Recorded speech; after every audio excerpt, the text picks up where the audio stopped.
Hey everyone, it's Stu, and if you didn't know, in this current gameplay, I am on a 110 ping internet connection and a laggy screen, which is why I'm using the most powerful stuff, and this is why it's actually inspired me to bring you better strategies. So here, I'm going to be doing a play-by-play, telling you things that went wrong, things that went right, and how I've adapted my strategy. So let's get into the gameplay before we get any further. The upcoming situation probably could have easily been avoided if I'd been a little bit more careful, except I wasn't really expecting a confrontation this early into the match. But if you look, as soon as I chuck my portable radar, you can see in the minimap there's a guy at the top of Montage Alley about to pounce on me, and let's see what happens. Yep, and as you may have guessed, I died. I had my back turned. Even though he probably took 2 or 3 bullets to kill me, it still felt like I died in one shot. And that's when I realised that the lag in this game was horrible for me, especially on the connection. So I decided I need to adapt my strategy, you know, hang back a little bit more, be really careful. The only thing that I could have done differently, I think, in that situation is known the spawns better. I actually did a video on this map, and I actually showed a spawn that was at the bottom of Montage Alley where that guy most likely spawned. And if I'd have remembered that, I might have been able to stop it happening. But what can you do? First death of the game, let's just move on. Alright, this is a really interesting situation coming up. You see that guy in the corner right there? I didn't see him, and that's because he isn't moving. I believe he just spawned there, and that's why I always put my claymore there, because that's a fairly common spawn. But I don't think he's moving, because I think he's changing class, or if I'm not really sure. I don't really see him in game, so I proceed to go around the corner where I see a red dot, and let's see what happens. Go around the corner, and then boom, I get tagged. So instantly within my head, I'm counting. It takes 5 seconds to regenerate, and I'm counting. And this flash comes around the corner, damages me some more. So I'm like, am I regenerated? So I'm not sure. So I just pre-fire the living heck out of that corner, because I know if he even tags me with one pistol shot, I might have been dead. However, it turned out that the time in between the shot and the flashbang, because flashbangs deal damage and will stop regeneration, the time in between that was about 6 seconds. So it was pretty good. I was fully regenerated. It was quite a lucky situation to survive, if I'm honest.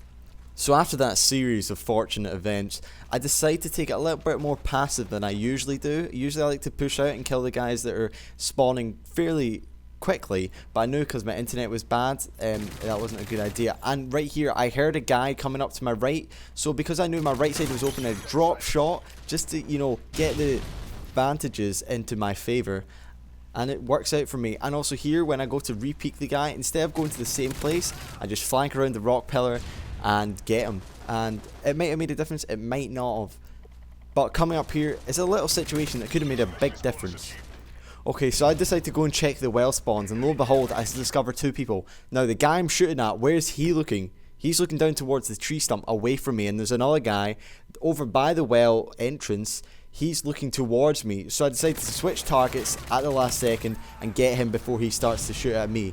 And that's probably one of the big differences. I mean, sure, I lost that first kill, but I gained him, and I gained my life as well, and you know, he lost his, and that could have really made a huge difference in how this game played out. Okay, let's move on to a more useful part of the gameplay. I actually spent a lot of this game trying to devise how to change my strategies in a way that would benefit me because of the horrible connection that I was on. And it turned out that staying along this back area of the cave is actually one of the best things to do, not only for a bad connection but just in general. It improved my strategy because when I found that I was going here in the original strategy, I would be instantly killed from the well, and that was a huge issue with it, because you're just so open from your left side when you go and peek those people who are spawning in the tree stump. But it's just such an important spawn that you really can't miss out. So definitely staying back as far as you can will help, and only peeking out at the exact times people spawn, and then just keeping an eye on the well side. And obviously if you hear somebody coming up Montage Alley, you can get them really easily. And so now it's the final moments of the game. I do a lap of honour of the rock pillar, do a little jumping shot, nice round the corner onto my foe, and boom, the Moab goes off, and it doesn't end the game. Has that ever happened to you?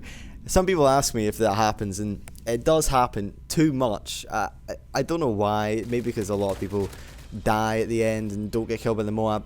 It's really unfortunate. But luckily I picked that guy up there and finished the game a lovely 30-1. If you guys enjoyed this, I would really appreciate your like. I put a lot of effort into this, and who knows, you might even want to favourite, or you might even want to send it to a friend. Either way, I don't mind. I'm True Stu, and goodbye.